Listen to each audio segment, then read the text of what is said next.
बिहार में मंत्रियों और नेताओं द्वारा विवादित बयान देने का दौर जारी है।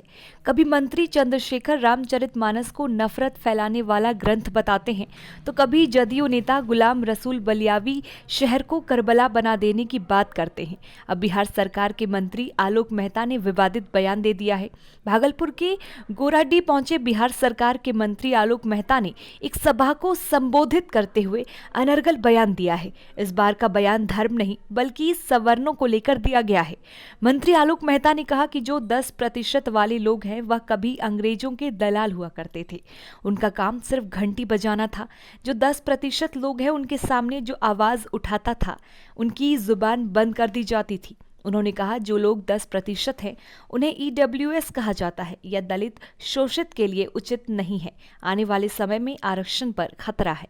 खुद सुन लीजिए क्या कुछ कह रहे हैं बिहार सरकार के राजस्व मंत्री Alok Mehta. Perfection IAS, UPSE और BPSC फाउंडेशन क्लासेस के लिए समर्पित संस्थान। यहाँ आपको UPSE selected and interview appeared faculties द्वारा गाइड किया जाता है। Separate batches for Hindi and English medium. 65वीं और 64वीं BPSC एग्जाम में 69 और 107 रिजल्ट्स एवं 66वीं BPSC एग्जाम में 131 रिजल्ट्स हासिल किया है परफेक्शन IAS टीम ने। परफेक्शन IAS, कुमार टार, बोरिंग रोड, पटना। जिसकी चर्चा भूदेव चौधरी जी ने की कि जिसको देख के आप समझ सकते हैं कि ये जगदेव बाबू के उसी 90% लोगों के हिस्सा है।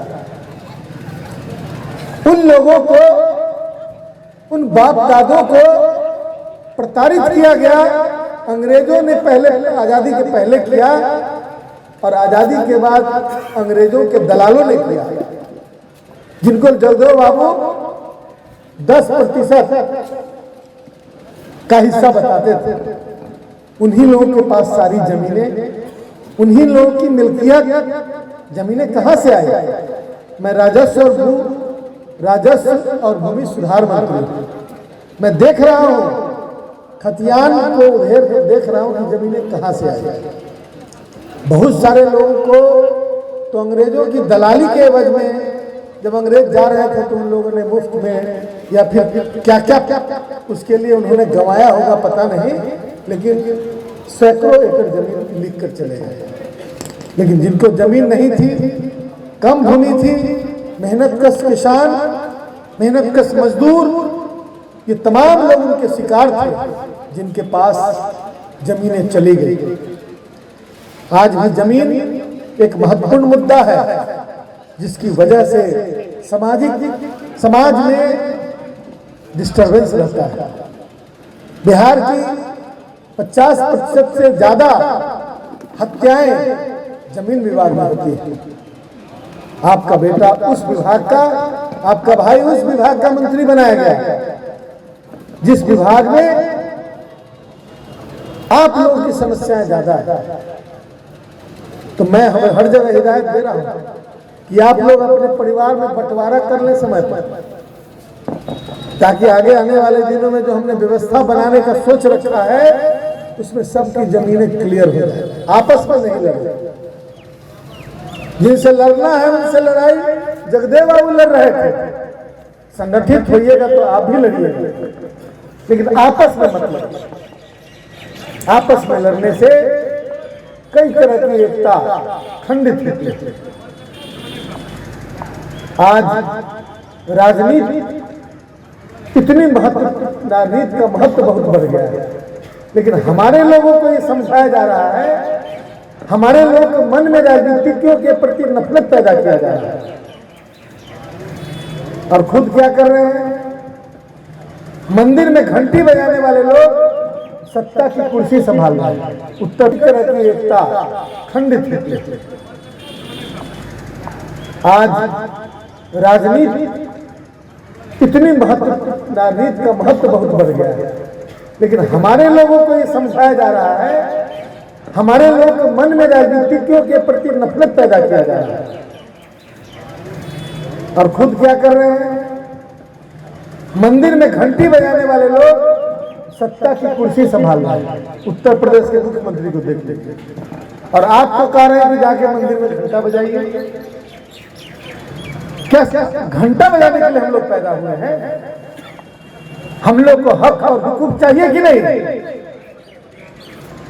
इन बातों की तरफ हमें ध्यान देना होगा और सोचना होगा।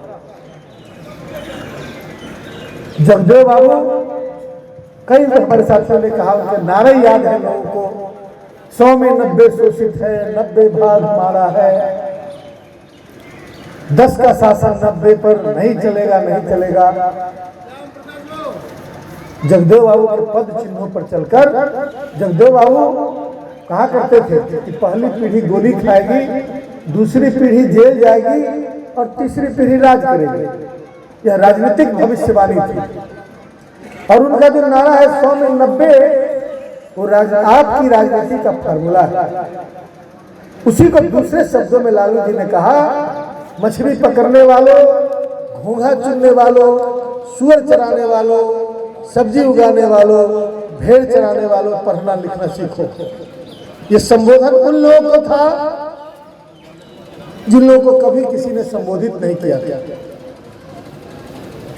जब लालू जी ने जगदेव बाबू के पद चिन्हों पर चलकर यह आह्वान किया, जगदेव बाबू जब गोली लगी थी उस समय हमारे लोग सोए हुए थे, जागरूकता बिल्कुल नहीं थी। ऐसे जमाने में आवाज उठा देना बड़ी हिम्मत की बात थी। कुर्था के ब्लॉक पर उनको गोली मार दी गई, लेकिन जब लालू प्रसाद जी आए और उसी बात को उन्होंने ढंग से रखा, तब तक हमारे लोग जाग चुके थे। यदि नहीं जागे होते तो दूसरे जगदेव की भी हत्या हो गई। यह समझने की बात है। अब किसी की हिम्मत, जब लालू जी ने जगदेव बाबू की तरह दहाड़ना शुरू किया, तब उन लोग को अपनी औकात का पता चला। समाज के दलित, पिछड़े दलित लोग जागरूक हुए, एकजुट हुए। फिलहाल अभी के लिए दे मुझे इजाजत। बाकी के अपडेट्स के लिए बने रहें हमारे साथ और देखते रहें कलम इंडिया न्यूज। क्वालिटी से कंप्रोमाइज नहीं, अंतर्राष्ट्रीय गुणवत्ता की टाइल्स, सैनिटरी वेयर और बाथ फिटिंग्स उत्पादों के लिए एक बार मौका देकर देखें। श्री इंटरप्राइजेज।